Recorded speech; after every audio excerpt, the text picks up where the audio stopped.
took us how many months to schedule forever. this? Yeah, well, they say It everything took happens at the right time. So this is the right time. yes, yes, and I persisted because I'm telling you before, and I'll say it again. Probably this interview is the one that I really look forward to because of your a little bit different experience that you have from Afsa memberships. We'll talk about that one in detail.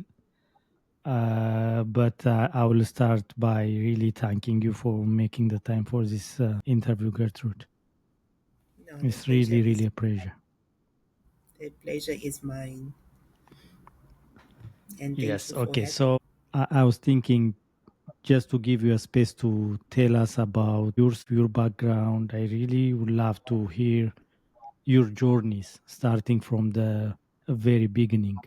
I know you have very vivid memories of your childhood, so we can start from that and start building, upon based on that stories from the early childhood days. I've always known myself to be one that asks questions. Yes. I remember when I was a child, my mother would always say, "Why are you questioning?"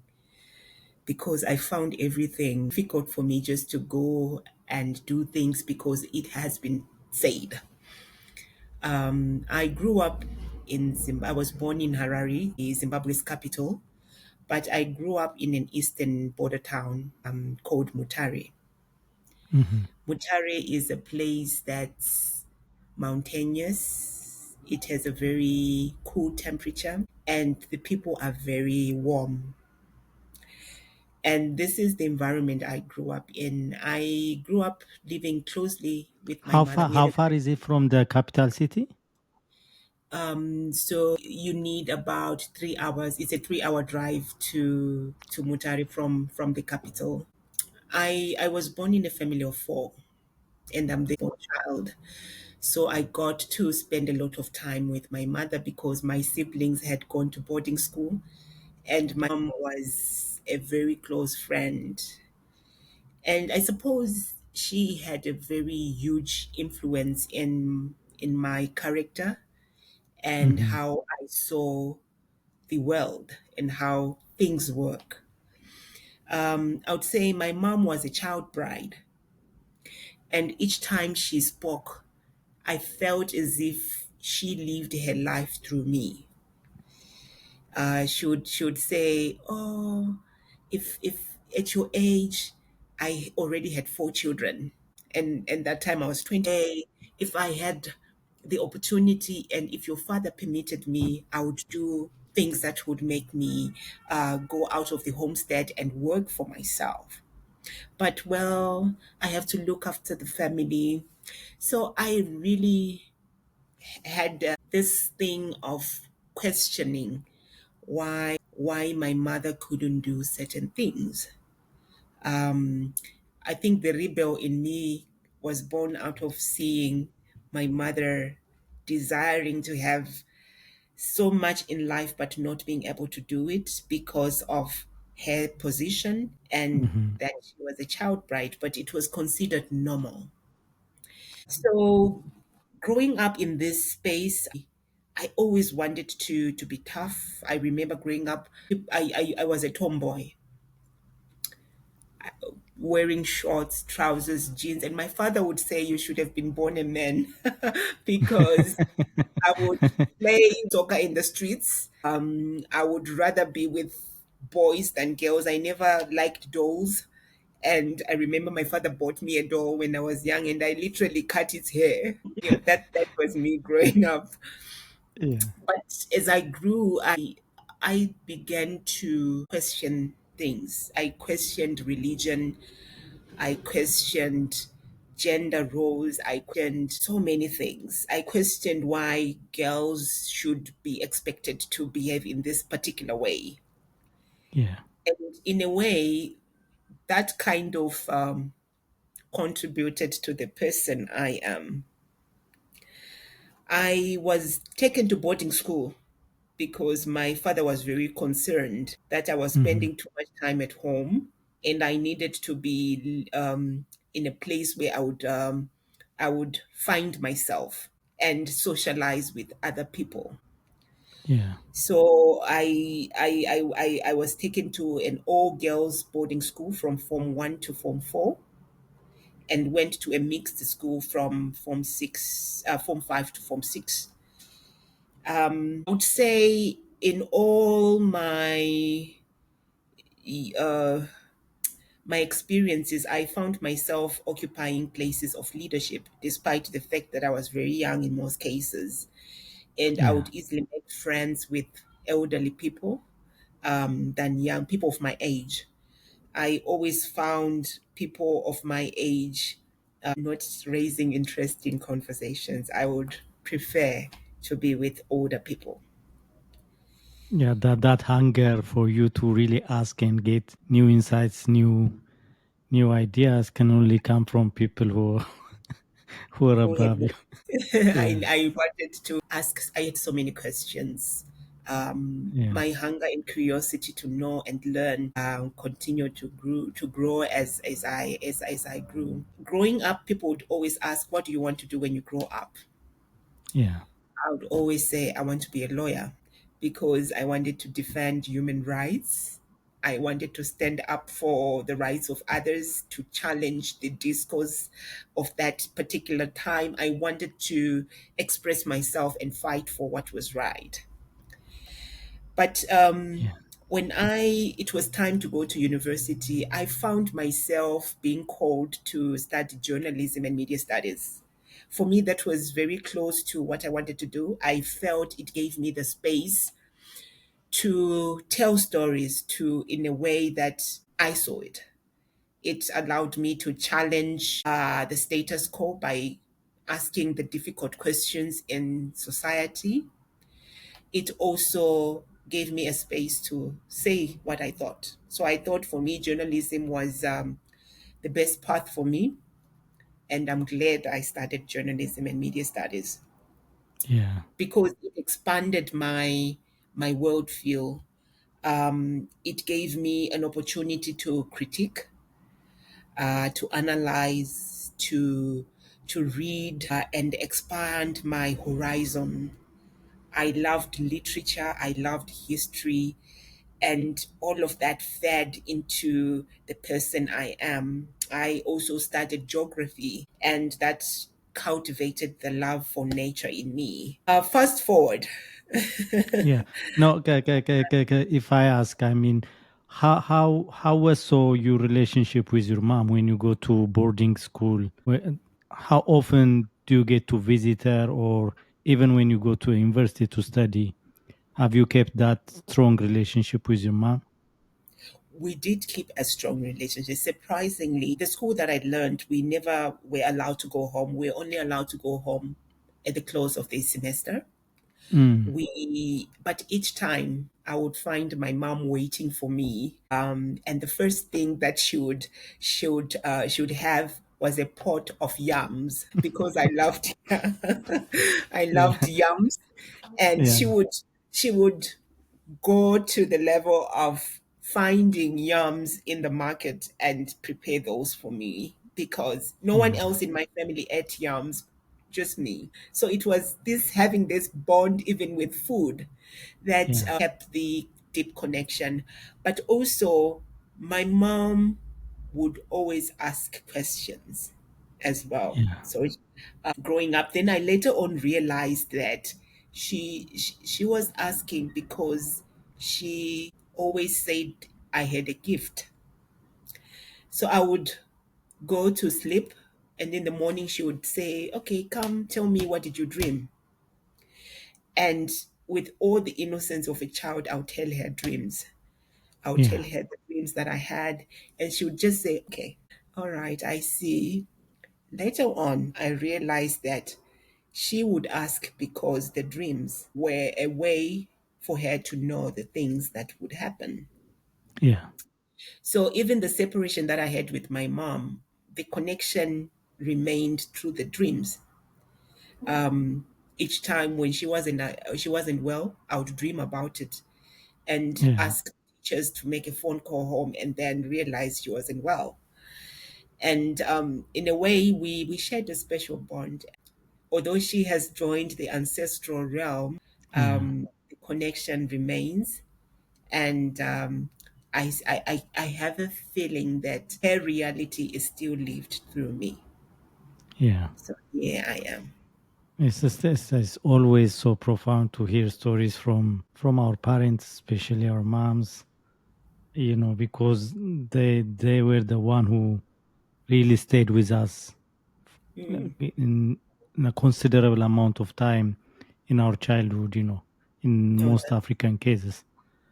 So absolutely. I am sure I can see a reflection of her in you, and you live to speak her experiences in your own life, in a way. That's true. But also, I had a father that was very. I find it difficult. I'm finding the appropriate words to use. Mhm. He was a perfectionist, Yeah. and he wanted things done in a certain way. He was, our relationship was very much like a business transaction. Yeah. My father worked in South Africa Yeah. and we lived in Zimbabwe. So whenever he came home, it was really a business transaction. We would sit like we were having a board meeting. He would say, uh, where is your report? And then we'd discuss. And then, are you having good grades? Do you need anything from school? It was like that. And even Yeah. when he started tracking his investment in the country, would really literally sit and I would give him ideas and say he used to keep cattle, and I would talk about cattle and the ideas of doing holistic plant grazing with the cattle and improving the breed. So it was really a relationship that was very formal. Yeah. And Was he a businessman? my father was a driver, but he Oh, driver. also Okay. was a farmer. So he did farming, and he drove haulage trucks from South Africa, Zimbabwe, Southern Africa. So in a way, he was a traveler. So I Yeah. see also myself in him. He's perhaps the one that instilled in me this thing of wanting to do things with perfection and Yeah. wanting the best. But I think I also get the softness from my mother, giver and a lover of arts and crafts. So Yeah. I get both from the parents. Most of the things that we are today is a result of who they are, to be honest. Part of us will still be connected with them in our daily activities. So past the university, the journalism degree, where we stop there, or Yes, I studied journalism, but never wanted to practice. It's I didn't like the newsroom. It was very masculine. Being a person who always questioned authority, I would always get in trouble with my editors. They would always say features are not written by young journalists. They should be written by seasoned journalists. And for me, that was like, what? I want to write features. and maybe And you then sound more like an activist or an advocate than when it's something that you're truly passionate about. oh yes. So I was thrown to report business, but then I only lasted 3 months in the newsroom because I hated it. I was reporting, but then these were not the stories I wanted to tell. Yeah. So I made my own efforts to look for an organization to share my gifts with. So I joined an organization that worked with women, Hmm. and they were doing income generating projects, saving money and improving livelihoods. So this Hmm. was my introduction to understanding rural communities in Zimbabwe and the issues that affect smallholder farmers. And I always give gratitude to the women that I worked with Yeah. because from their experiences, I also could see my mother in them. Yeah. Many of them having so much potential but not realizing it, either because of socio-economic or political reasons, Hmm. and the ecology really affecting the way they produce food. So being trapped in these cycles of poverty because of the different factors that affected them reminded me a lot about the relationship that I also had with my mother, because Yeah. I could sense how she aspired to be somebody else and wanting me to live her dream through the activities that I do. So I could relate with those women. Yeah. And fast forward, Yeah. I I was always in this state of wanting to learn and being on my toes all the time. So I left. I left this organization after working for less than a year. Yeah. I wanted to join the arts and culture industry to feed the creative part in me. So I joined an Hmm. organization that worked with theater for development, and it's in that space I really began to connect with my creative side. I would do drama, I would write scripts and edit scripts, work with artists, direct performances, and really have an opportunity to work with some prominent artists in Zimbabwe. And like Hmm. I said, I always had this opportunity to work with very influential people, even at a very young age. Young age. Yeah. So being in that space and also working for a very small, found myself understudying the director who would always assign tasks for me to do. So in a way, I was being mentored Yeah. indirectly. So I just had a zeal of learning, doing anything from accounts to administration to programming. I just did everything because in a way that kind of fed who I wanted to be. But at the same time, I became a freelance journalist Yeah. for the Global Press Institute. I felt if I couldn't write stories in the newsroom, I could as well as do it as a freelance journalist. Yeah.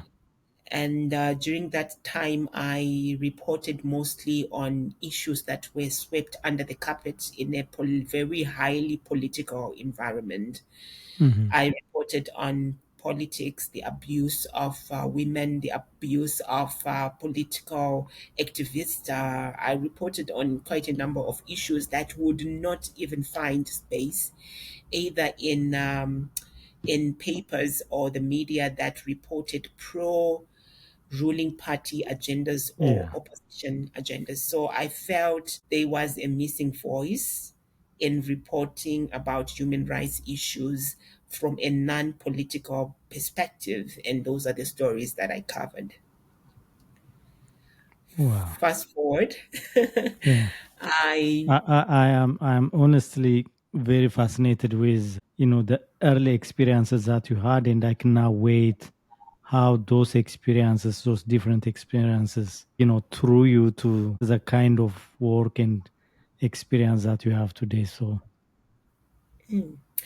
yeah, yeah. I think at one point I had four jobs, and it was the right thing to do at that particular time because Hmm. I had just lost my mother and I found myself You finding buried solace in yourself my into work. work. Yeah. Yes. So I founded an organization called the Sexual Rights Center that advanced sexual rights for minority groups. Hmm.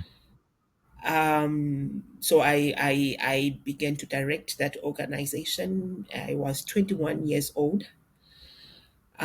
Also was doing journalism, the freelance journalism. I had my other job with the Theatre for Arts Development, And I was also supporting another organization with their communications work. So, in a way, I found myself having lots of learning opportunities at a very young age. I did make my fair of mistakes. I always, that for me, this my motto is let's do it and we learn, because that's how I learned. We do things, we learn from the mistakes that we make or from the good things that we do. So I then came to a point where I felt I needed to change course. I left Zimbabwe and went to work in South Africa.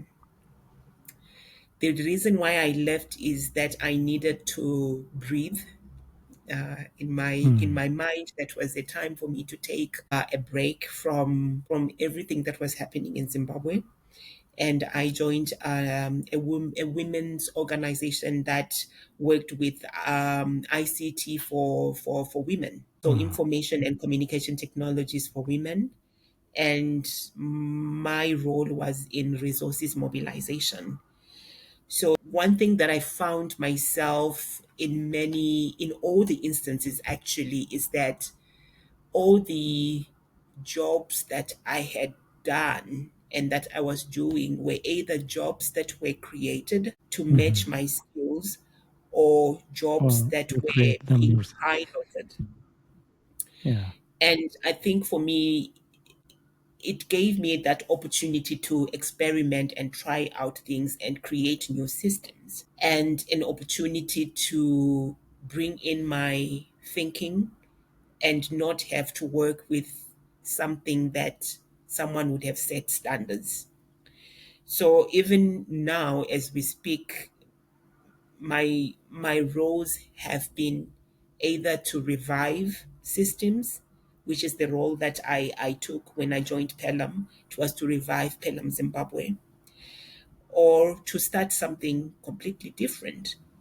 And I see that in all the positions that I take, it's either these are new initiatives that are being piloted or Yeah. new activities that are coming on board. So I see myself as a creator. I love putting in place systems, structure, and I love to be creative. I suppose the Yeah. creative aspect comes back Yeah. um, into organizational work. And you are also so orderly. I read somewhere where you explained your childhood as, you having a love for different colors and how you used to order them, even Oh, during the small gardens that your mama gave it to you where you planted flowers. So I can you- see both the creative and the structured way making a harmony into your life and into the things that you're working now. absolutely. I always say that we find ourselves in spaces and we feel we are lost, but in fact we are actually in the right space. Yeah. These experiences for me, if I reflect on my journey, have created the richness of my life. And in most cases, they were blessings in disguise. Yeah. I When I was in South Africa, I remember sitting on my desk because I had always worked with women's issues. So I remember sitting on my desk and saying out loud that I am done with gender issues. I want something different. Maybe something that I've not been familiar with, something that makes me want to dig deeper. Well, Mhm. perhaps something to do with the environment or climate or agriculture, because I had no background, concrete academic background in that field. 6 months down the line, I found myself in the very same field. I had joined an organization that worked on land regeneration. And this is my journey into agroecology, really. It's making that announcement. I would say it was an announcement to the universe to say, this is me. I would want to do this kind of work. And the universe heard me, and I joined this organization under the mentorship of Alan Savory. What was The the organization's name, and where was it? Were you still in South Africa? so the organization is Zimbabwean. It's based in Victoria Falls, which is northwest of Zimbabwe, sharing the border with Zambia. And it was founded by Alan Savory, the founder of Holistic Management. They whole work around the Africa Center for Holistic Management on their 3,200 acre ranch land called the Mangombe is to restore depleted landscape and natural water bodies and working with Mm. communities to do that. And this was a position that was created. And I found myself learning for the first time what it meant to work with nature. And it came at a time when there was also a personal transition in my Mm. journey at an individual level. I kept feeling that there was something missing at a personal level. There is the work aspect, but at a personal level, I felt that I needed to be on the right path. Mm. And I sensed that I needed to be doing something, yet I was not doing it. So after being with the Africa Center for Holistic Management for a year, I actually resigned and said I'm going to stay home and really search and see what it is that I needed to be doing. Most people who don't understand me,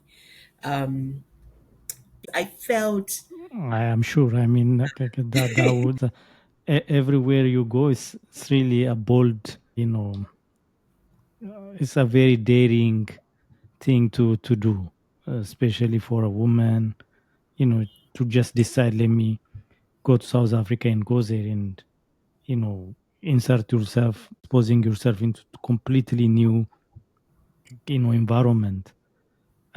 Even play your versatile experiences in different, sectorals.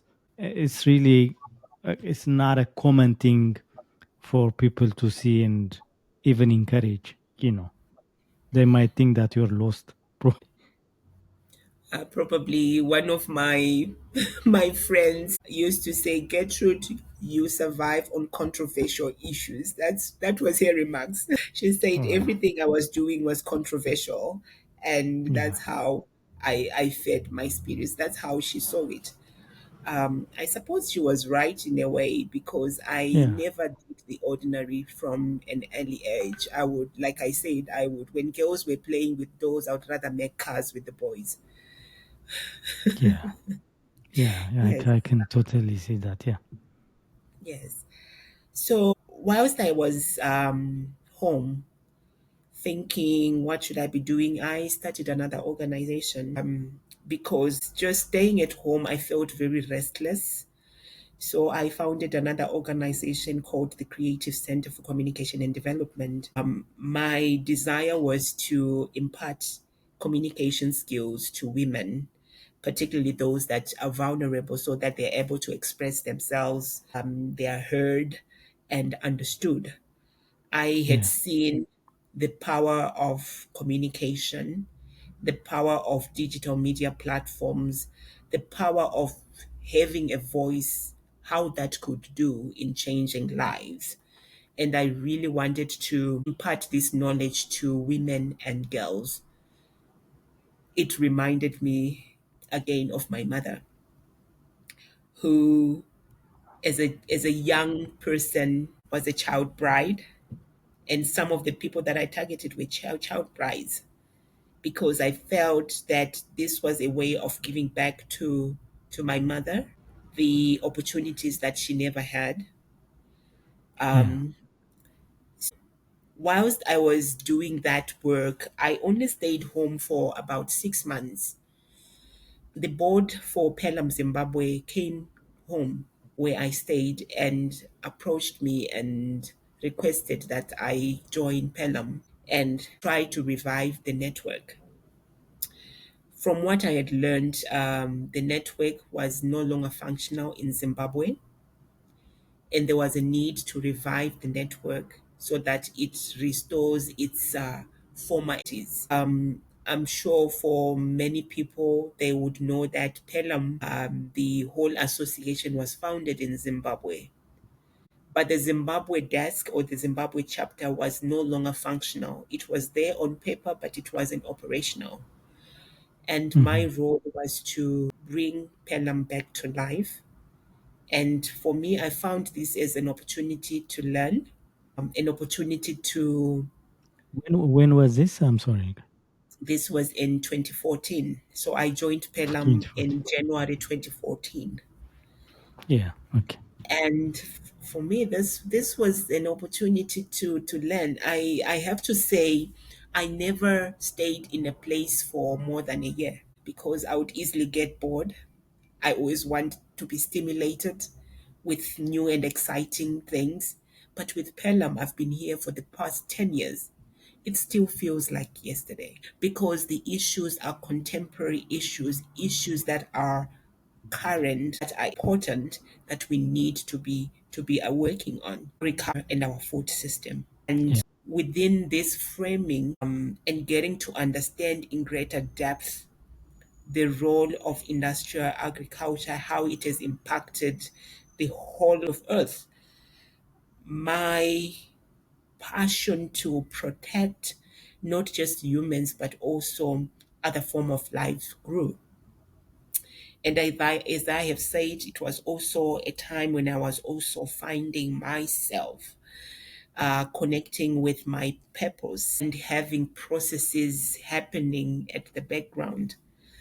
I began to a path where I was connected to the Earth Jurisprudence Collective. Yeah. And this for me matched what was missing because Yeah. it spoke to my gifts that I have. Um, like I said, my mother used to say, "Tell me your dreams," and she would be tapping into the spirit realm to be informed about Yeah. what is happening. And being with the Earth Jurisprudence family really helped to ground me, to help me to work with my gifts and to deepen my understanding of the relationship that exists between humans and other children of Earth. I began to see the work that I was doing from a different perspective. So it's Yeah. not just land regeneration from a human perspective, it is from a nature perspective, being Yeah. guided by the laws of nature, because this is what frames how we operate in the world. So I guess when most people hear me speak, I'm coming from that perspective. Yes, it's agroecology like everyone else is, but I think it goes deeper into recognizing the value of indigenous wisdom, the knowledge that was once held by our elders, passed on from generation to generation in order to take care of all forms of life.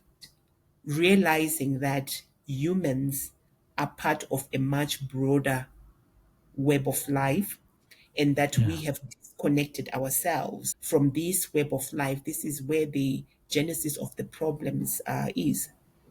Humans disconnecting from the web of life and wanting to dominate, to oppress, Yeah. to exploit other forms of life. And this is where I find So meaning yeah. in the gone. Yeah. I was okay, okay. This is the part that I really want to talk more. Uh, partly because of your relentless search of who you are as an individual, exploring your purposes in life. So after joining Pelham, is it your search that found the Earth jurisprudence work, or how did you get into into them. What was it like, the first introduction to Gaia Foundation, maybe the Earth Jurisprudence work, and how that helped you in your effort, in your search to know more about your gifts or purposes in life? And do you feel that you have arrived now? Are you, because you seem like you've been in a very constant search for what makes you really happy, why you are here, those kind of very profound philosophical questions. Where are you now in terms of really feeling, okay, so now I found who I am, who I'm supposed to be, and what I'm going to impact and have meaning in life? So I'll first say that there's one elder who said that when the student is ready, the teacher comes. Um, so they, there is a way that one Yeah. finds themselves in the right place, sitting with the right person. And I'm trying to explain this in a very simple way. So so I was first introduced to Earth Jurisprudence through a colleague. His name is Meeet, who works with Earth Law Foundation. Hmm. So I'm one person who usually never stays too late when there is a gathering in any meeting. And we were actually in South Africa. But on that particular day, I stayed. I stayed till midnight. And at midnight, I was with Method, with Nelson Mudzingwa from Zims of Zimbabwe Smallholder Farmers Association. And we were sitting at the Yeah. table just having a decent conversation. And at midnight, Method says, "It's midnight. I would like to have some snuff." Majgira, referring to Nelson, of course. "Would you like Yeah. us to share snuff?" And then Method took out his snuff, shared it with Nelson, and he offered me. I had never seen snuff or taken it. Yeah. And I said, of course, who wouldn't want to share snuff if everyone has shared snuff? I would share snuff. So I took the snuff, and then he looked at me. He Yeah. said, "Are you okay?" I said, "Yes, I'm okay." Then he said, "Maybe we should talk." And that's how we were connected.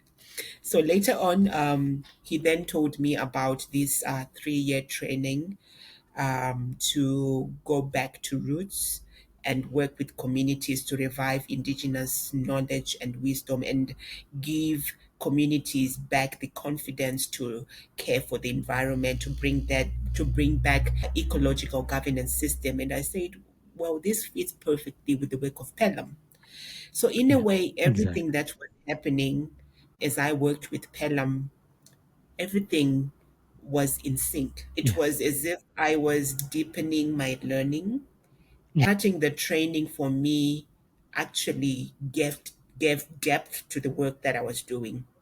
I could Yes. see how from a network perspective how different things were now like the connection between the different programs and how certain work could be piloted and enriched to deepen community experiences and practices, and how by continuously learning using our all the ways of knowing we could really support communities so that they care for nature and also improve their livelihood. So in every sense, Earth Jurisprudence came in to consolidate my role, give me more capacity to think outside the box and be able to perform my duties and responsibilities as the country coordinator for Pelum Zimbabwe. Your question, you say, have you found what you were searching for? I think I would say the search never ends. Mm. So when you think you have arrived, then you realize you have not started the journey. Yeah.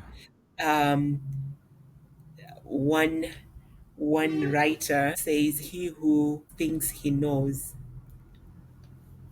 usually doesn't say things." So he who knows doesn't speak but he who speaks doesn't know. So Yeah. I Yeah, would that's say true. that each time we are on a journey of making ourselves better, each day we learn new things. We meet people, and the experiences that we have when we meet new people, those are the lessons for the day, and we grow. Yeah. Yes. So can you just for our readers and audiences, maybe if you can elaborate on what Earth jurisprudence is, and it feels like now it's a growing community. To be honest, it's not only in Zimbabwe, but there are people from different African countries who had taken that path, that journey with you, and they're also doing some activities in their own country, in their own contexts. And we can we can always come back to Pelum, but one of the questions that I have is, we always say culture is a missing link in most of our agroecological discourses, and even African ancestral heritage, the spirit world, is the most sacred, untapped uh, way of thinking or understanding or consciousness into the food sovereignty or agroecological movements throughout the world. So you can always connect your journey with the Pelum Zimbabwe or the activities that you're doing on the ground. But I really would love to hear, the in a brief way, the journey of the. I always have difficulty of saying this word, jurisprudence. Oh, correct. You said it very well. Earth Okay. jurisprudence. In fact, it started with some few elders from South Africa, from Ethiopia, Kenya, if I'm remembering well, who had a journey to the Amazon, um, where they had gone to learn how the Amazonians had managed to revive their traditions, their culture to protect the sacred forests. Yeah. So this story really started from that trip, and having these engagements with the elders of from Amazon, elders such as Ricardo. He said that he had had a dream where the ancestors from Africa came to him and said that they wanted to connect with the people, the children of Africa, but they were failing to do that because the children of Africa had lost their ways. They were no longer following tradition, Yeah. and it was difficult for them to reach through these children. And part of the work for Earth Jurisprudence is that revival of culture, because from an ancestral, we understand that when our elders die or they transition from this physical realm, they join the ancestral realm, where they also have roles to perform, which is to communicate with those that are still on earth. And Mhm. communication is in different ways. It's in dreams, whispers in our ears, visions, etc. So many ways of communicating. But when you go to modern science, science tells us that as long as something has no evidence, it is not a fact. It is not concrete. It is not recognized. So this is the major scientific thinking. Although there are some scientists that are really beginning to acknowledge indigenous wisdom and other ways of knowing. So earth jurisprudence really is a form of practice of the law, but not law in the sense that we understand it. Each time when people talk about law, they always think about these legal documents, the constitution, the conventions, the big laws. But it is really the law of nature. Yeah. Our understanding is that every law or the way we need to behave comes after we are guided by the laws of nature. This is what Thomas Berry says. Thomas Berry is the father of earth jurisprudence. He Mhm. says that earth is orderly. Even when we see things as chaotic, Earth is orderly. We look at agroecology and we see, we never, you go in the forest, you never see trees planted in a row as industrial agriculture does. You see different species all living in harmony, each giving In each harmony. other space. So there Yes. is some form of order in everything. If it is orderly, it means that there is some law. But then the problem is that humans do not understand this law. They have disconnected from this broader web of life. And because of that, and because of other reasons such as colonization, modernization, Africans have forgotten the laws of nature. They have forgotten to be eco-literate. They have forgotten that the relationship that they used to have with nature. They have forgotten to read the signs when our elders would go out, look at the new moon, and would tell you that the season would be a good season or not. That is all ecoliteracy. They would see how the insects were behaving. They would see how the weather would change, and they would know how to relate. But when colonization came, and with it the imposition of religion such as Religion. Christianity, Yeah. Yeah. that took away Africans' confidence in their own ways of connecting with the divine realm. Christianity came and said everything that we were doing as Africans was either evil, demonic, or things of the dark arts. And our ancestors used to take care of nature and places that were called sacred. Even if you look right now, these are the biodiversity hotspots. This is Areas. where you Yeah. find the greatest diversity in the world. And our ancestors used to look after these places. But when the colonialists came, they knew that these were places where we used to go and speak with the divine. They then built churches, drove people away from places where they used to connect with the divine, and brought a lot of disorder.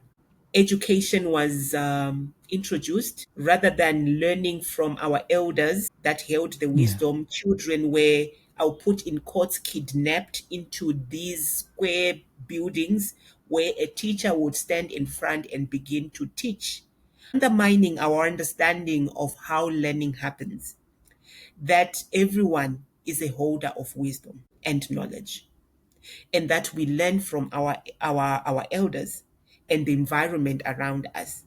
Children long ago you were never put in boxes in these classrooms, and teachers were elders, not these professionals that come and regurgitate things to young people. So there was a lot of reconstruction of society as a result Yeah. of colonization. Yes. And with Earth Jurisprudence, it's this acknowledgement of the disorder and disharmony that has been brought by colonization, and a desire to bring back the original order. For communities to remember the ways they used to relate with the environment, how they used to take care of rivers, the forest, the insects, how they used to have a deep connection with the animals. As Africans, we have totems.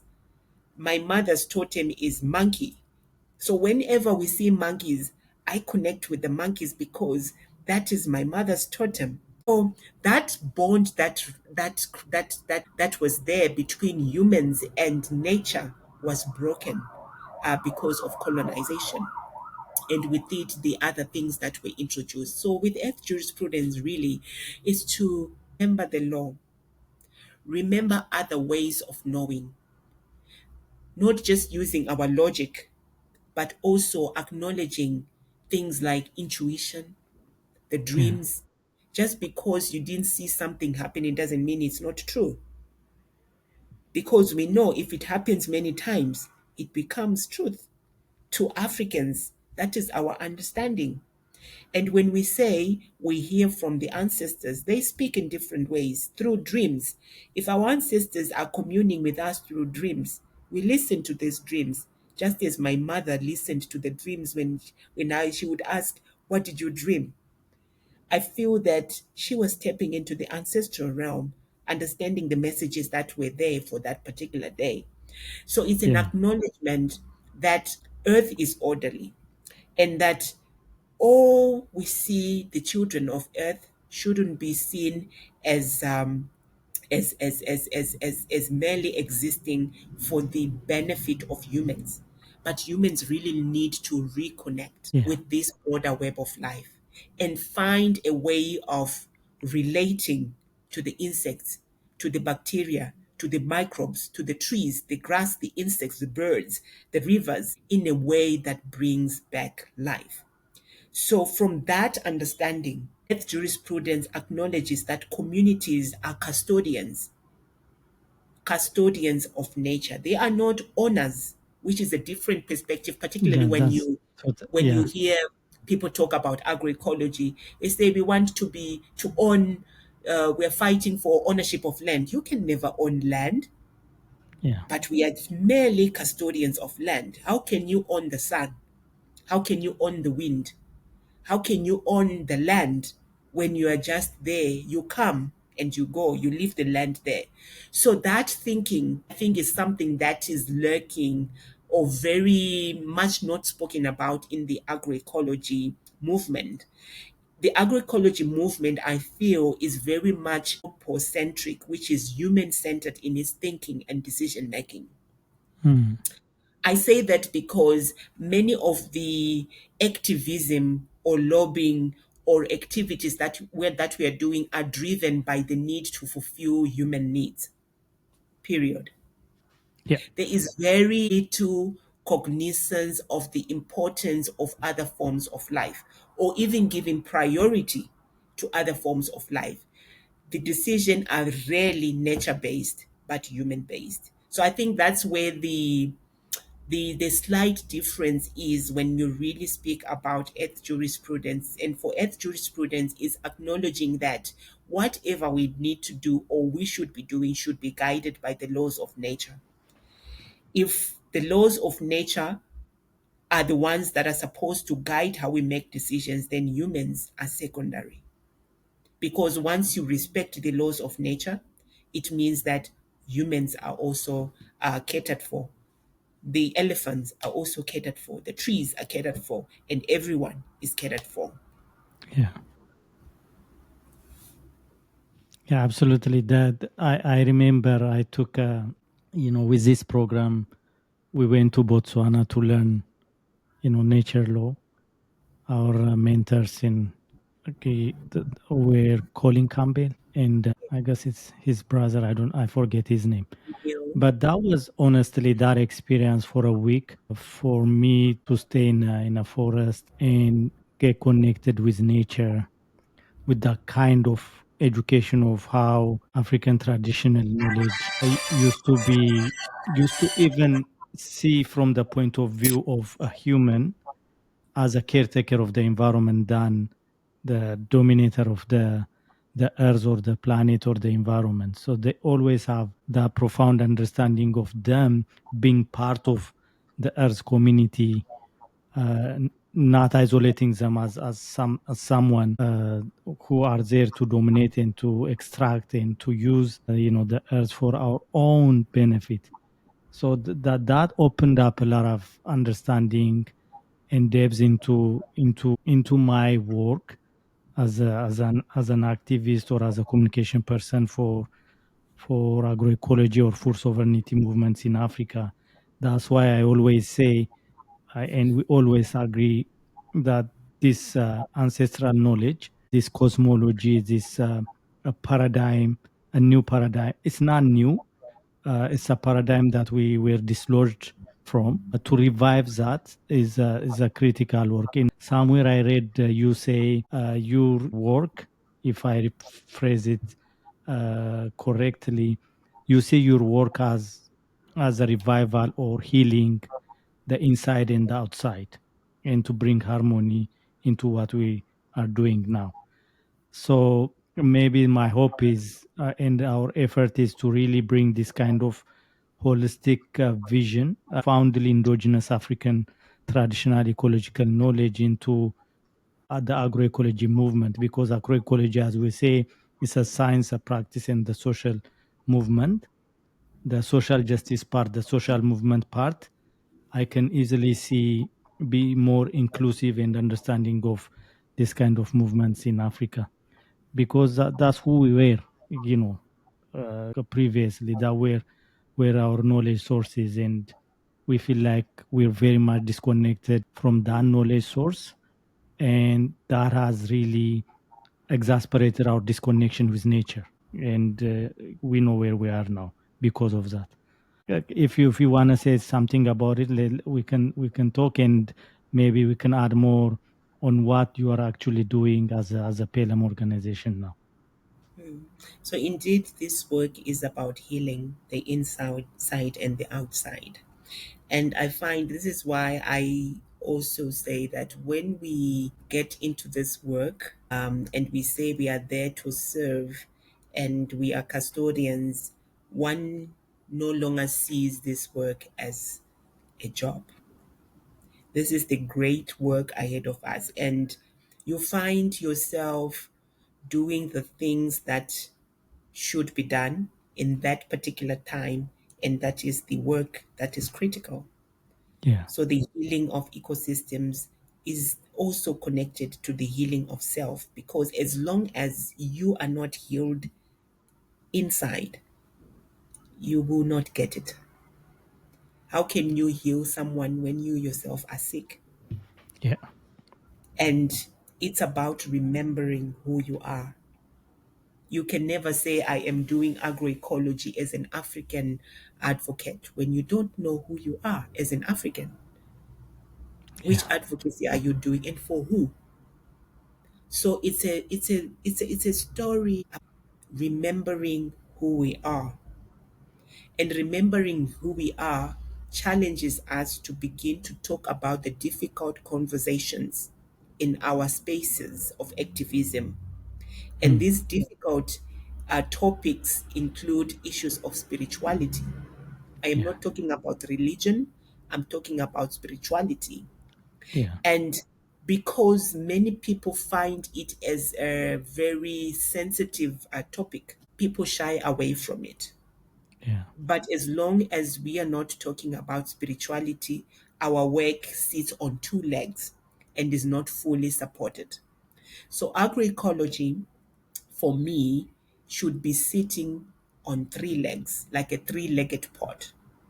We should have the agroecology that looks at the ecosystem, how the ecosystem is taken care of. And that is the practical work, what we do with yeah, farmers to yeah, restore the ecosystems, to take care of nature and other life forms.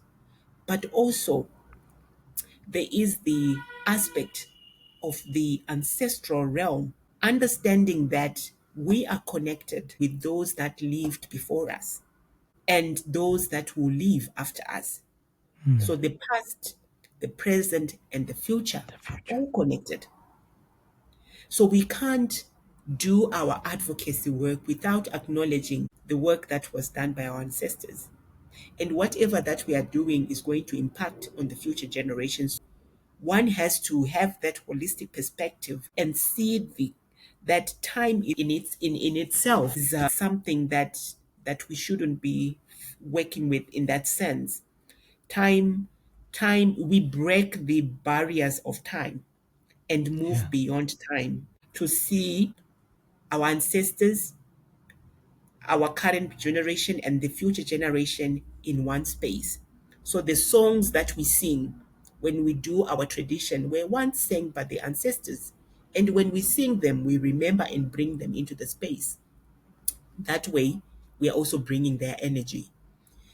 And when, as we sing, so will our children sing.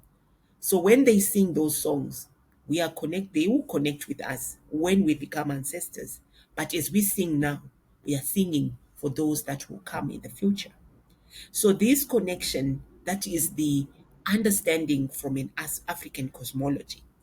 yeah, And without that understanding, our advocacy remains an advocacy in a linear way. From an African's perspective, we also understand that issues of spirituality, when we speak of agroecology, are fundamental, Mm. because we know that this work we are doing is deep work. It requires a lot of rigor, a lot of potency, a lot of support because of the many forces that fight us. So we can't do it alone. We Yeah. have to be carried. We have to be carried by the ancestors, the grandmothers carrying us on their backs, and the grandfathers and the uncles, that those that have left, that have gone into the ancestral realm, carrying us on their shoulders. And we ask them to be our eyes, our ears, so that when we do this work, we have a wider perspective. We see beyond the physical eyes. We hear beyond the physical ear. We see, we sense things. We know how to respond to the issues that arise. So some people will come and say, how did you know about that? It's because we have opened all our ways of knowing. We have opened our senses to allow ourselves to with those that inform us, our elders. We as African always learn from the elders, and those Yeah. that have lived before us hold the knowledge. And I think this for me, these three legs are what guide me as I do the work. So I can't do the practical. You can't say I'm going to be doing ancestral work without the practice or the spiritual work. You can't say I'm doing spirituality without the ancestral, recognizing the ancestors and doing the practice. So indeed, it's a three-legged pot. Yeah. And you can't claim to be really addressing agroecology at a deeper level when you just look at one, which is the practical. Yeah. It's not enough. It's not enough. We are It's not just enough. surface. Yeah, it's very true. And we have through ABN, there are activities to bridge this disconnection between the elder generation with the youth at school level. Where in Ethiopia, I remember we call it Sanyi program, where we used to take a group of youth from high school in the elementary school in some instances to with the elders and put them like in a protected area in sacred sites or forests where they really spend 1 week with the elders storytelling in a campfire without any connection with their cell phones and everything, just to be present there and listen and learn through the elders activity. I really hope that kind of program are still going. But the most optimistic thing for me is previously, let's say 10 years ago or 7 years ago, this kind of perspective were considered like, a very peripheral kind of thinking. But now I see even on social media, African youngsters really coming out bold and loud and clear, saying we are exploring our spirituality. We're not going to accept anything that was given to us from outside. We have our own understanding of the cosmology, our depths, and everything. So it's very, very optimistic to hear these kinds of boldness and understanding, and need to go back to their roots, to understand who they are, to learn from their elders and ancestors. So the work is very encouraging, yeah, although, we have a long way to go, to be honest. It's still a long way, and this is why I say it starts with the individual. It's this willingness to open your heart and say, I truly want to explore and not just touch things at a surface level. And there's also a danger of people who just want to do it because that's the in thing. They feel that, oh, this is the in thing. Just like agroecology, you find everyone says I'm doing agroecology, but when you look at agroecology that they're doing, none of that is agroecology. So there is that Mm. danger as well. But also I think the potency of this way of working enables us to touch into something that's alive. We know that nature is alive, nature speaks, and it has a way of even protecting itself. And this is why we say it is sacred. A place is sacred because it does certain things. And when we learn to work with that potency, we find that Africa has all it needs to correct the wrongs that are befalling that have befallen our continent, and we just need to return to roots, reweave the basket of life, and remember who Yeah. we are as a people. Be honest with ourselves to say, do we really want to do it, or we just want to scratch the surface? Yeah. Thank you, Gertrude. Just for that, I really would love to speak on this topic for so long, to be honest. But we are running out of time. So let's go back to a little bit about AFSA, Pelum Zimbabwe's involvement in AFSA, which working group you're actively participating in, some of the activities, the major activities that you have done or the Pelum organization have been doing with AFSA. Mm. So you see that Elam's work is clearly framed to fit in all of AFSA's working groups. But because the association, the regional desk, is the one that's a member to AFSA, we find Pelham being involved in all the working groups of AFSA. But for Working groups. Pelham Zimbabwe, we felt that we wanted to belong to the Citizens Working Group and the Mm. Climate Working Group because of the nature of the programs that we were piloting. We felt that would bring more value to these particular working groups because of our experiences and the country context. So at the country level, we are holding the My Food is African campaign, Yeah. um, and the My Food is African campaign is, we are not just looking at it as an AFSA activity. This is a national activity that feeds into the work that AFSA is doing. So there is that sweet relationship between Pelum Zimbabwe and AFSA, how country level activities feed into continental agenda. Yeah. We also have another program which falls under the Citizens Working Group, which is around agroecology, enterprises, and territorial markets. This is work that we piloted during COVID, Yeah. Yeah. after seeing how COVID impacted on the market and the food system. So we feel that as part of piloting these joint learning programs, Pelum Zimbabwe will be able to bring its learning into the work of AFSA, and also share our experiences with other organizations at regional and continental level.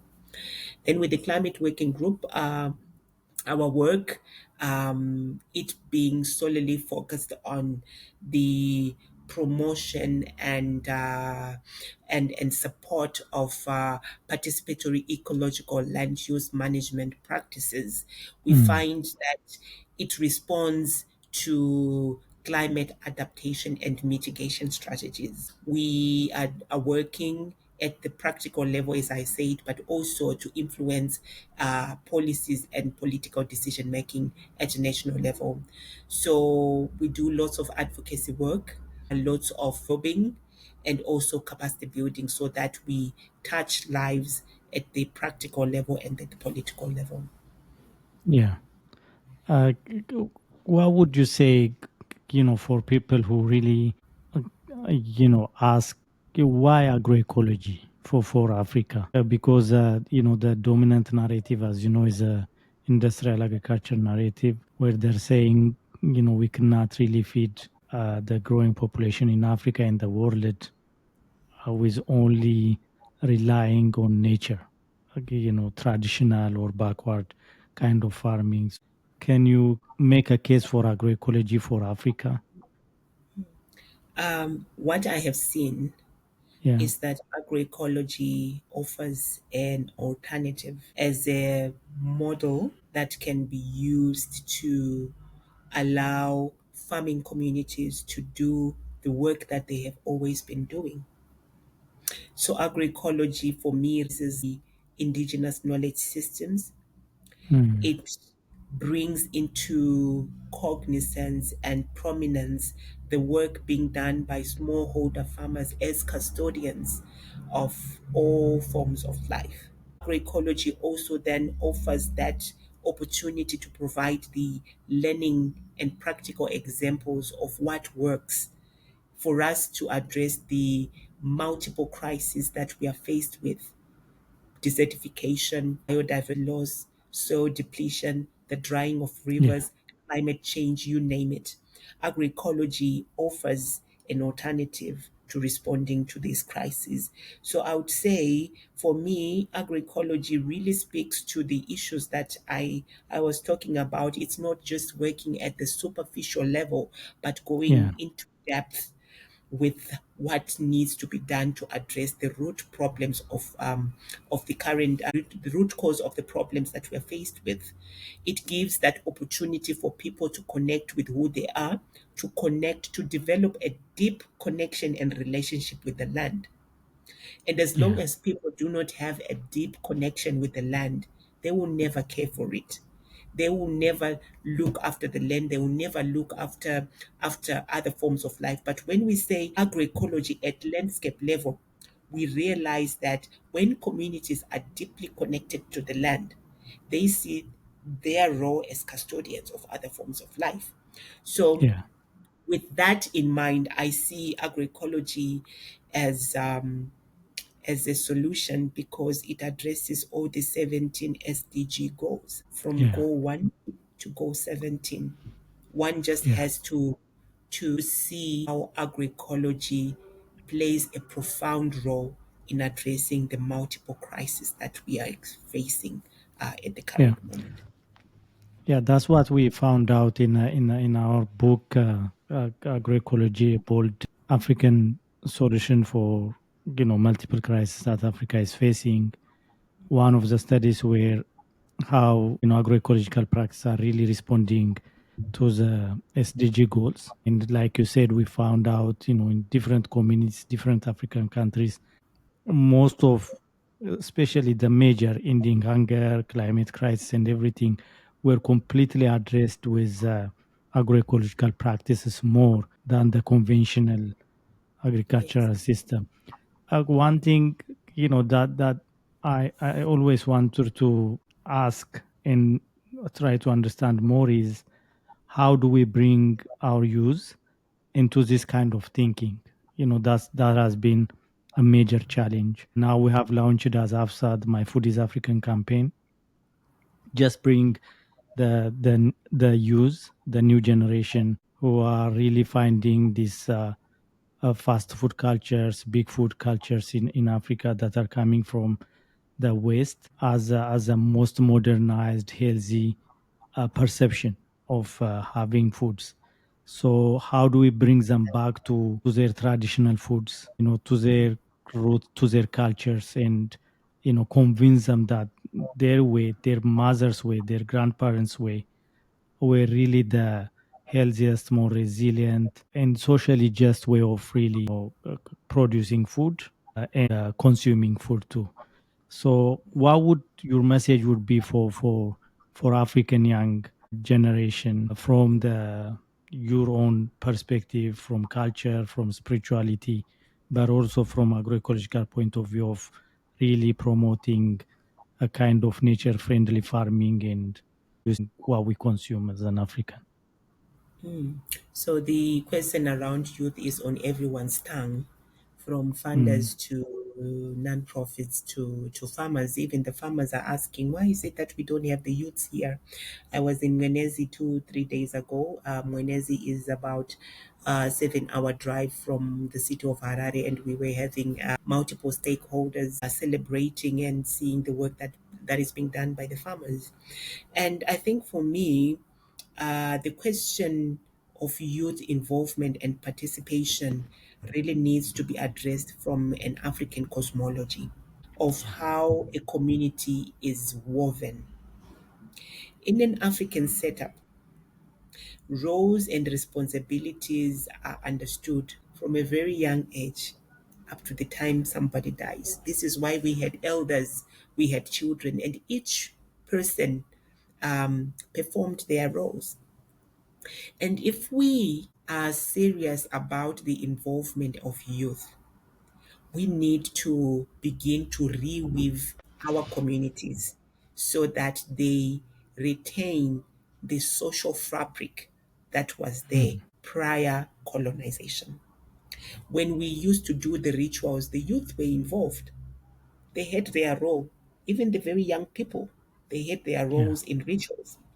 You look at the aspect of medicines and the looking, when people looked for medicines, the youth were there accompanied by elders. The elder would say, I'm going in the bush now, I need to go and collect to look for some herbs. Can you accompany me there? The grandmother or grandfather will look for the grandchild. The grandchild was there and the grandfather would say, pick that one, that herb. They were learning. So the youth were there. Even when it comes to cooking food, they were there. In agriculture, they were there. But what we are seeing now is that the social fabric from an Mm. African cosmology has been completely distorted. Yeah. And we cannot talk about bringing of youth in a model that does not work. It's like saying, let's bring youth in a capitalistic way. They want you when they come, the youth, they want money. And if there's no money, they won't come. Yeah. But when you bring the understanding of youth participation from an African cosmology, you even begin to reframe the way the youth think about their engagement in nature conservation activities. For them, they won't be thinking about money. For them, it is their responsibility to look after nature. The problem that we have with youth involvement in the current discourse is that the youth want to be involved because there is money, There is money which in means it. Yeah. it is still a capitalistic model where money is what is driving the participation of youth. Without money, they will not come. So, if we really want to bring youth into the current work, we need to demystify the models of how our communities are structured. I'm not saying let's bring everything back, but let's bring the thinking of how we were structured as African communities. What was the role of each individual from the young to the old? And what was the relationship between the younger generation and the elder generation, and where did they come together? The intergenerational learning. This is where it happens. But if we want to bring youth participation in terms of their participation in economic activities, or for them to just come and document, then we are not doing anything in a sustainable way. So I know this could be radical thoughts, but I don't see meaningful participation of youth outside a deeper African cosmology of how communities work and how they should work going forward. Yeah. No, it's a very accurate analysis, and I'm really happy that you make this point of really grounding youth involvement on a profound philosophical base, on a peculiarly African way of thinking. You know, sometimes we try to change the world with the same thinking that created it, and we're saying, you know, there are African way which is different, and which works for our ancestors, you know, for our grandparents, forefathers, and which will be really working if we are fully invested with it, you know, not on only with the intention of making money out of it. You know, there are also some movements saying let's make this time for Africa to make agriculture sexy for the young generations. You know, those kind of very superficial understanding is not helping the social movement to really take root and see the change that we want to see in Africa. Probably one last question that I have is, can you please tell me what your Africa is? You know, or What what your vision is, what you like to see in the future. Just let me get your reflection about Africa. What's your Africa? Wow, this is a big question, Kirabel. And for me, I see Africa that has been survived, a continent with communities that are confident in practicing old age practices that took care of all forms of life. I see an Africa where Africans are proud to be custodians of life, Africans that have been reconnected to the broader web of life, that are relearning the laws and also standing out, imparting this wisdom to those that do not know.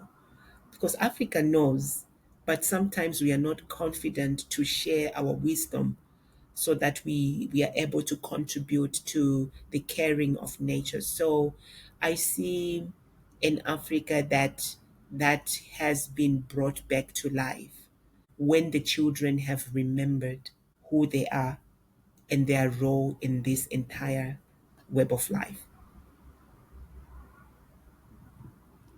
Thank you, Gertrude. It has always been a pleasure, having a conversation with you. I just cannot have enough of it, to be honest. Every time I meet you is like I'm connected with a new insight, a new perspective. And I really would like to thank you for the friendship, for the kind of connection we had developed through the years. Thank you so much, Kirabel, for having me. And it's always a pleasure having a conversation with you. I sense that your spirit is open to remember who we are as a people and also the role of youth. I sense that in you. And I sense a deepening of your spirit. So I relate with you. And thank you so much for having me.